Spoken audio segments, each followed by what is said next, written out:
It is clear, and this Auditor General's report demonstrates, that the Ford government is not prioritizing everyday people or the public interest.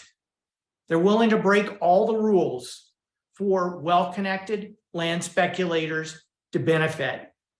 5 years ago, the premier was caught on tape saying he would open the Greenbelt for development. People pushed back, and the premier promised to keep his hands off the Greenbelt.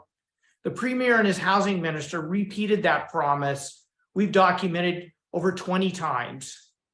And now the premier has broken that promise with no plan for housing, broken that promise with no consultations with First Nations, municipalities, or the people of Ontario, broken that promise with no consideration for the environmental costs or the agricultural risk of opening the Greenbelt for development, and broken that promise with no fair or transparent process.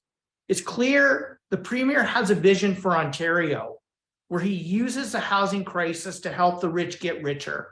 Well, I just want to say the Ontario Greens have a completely different vision, a vision that says, let's put people first.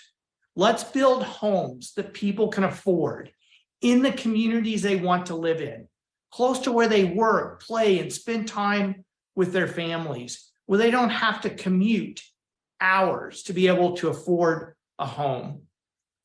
I'm calling on the government to immediately recall the legislature so we can reverse legislation in order to protect the Greenbelt and its integrity, and in order to restore the conservation easements on the Dufferin Rouge Agricultural Preserve. I'm also calling on Minister Clark to do the right thing.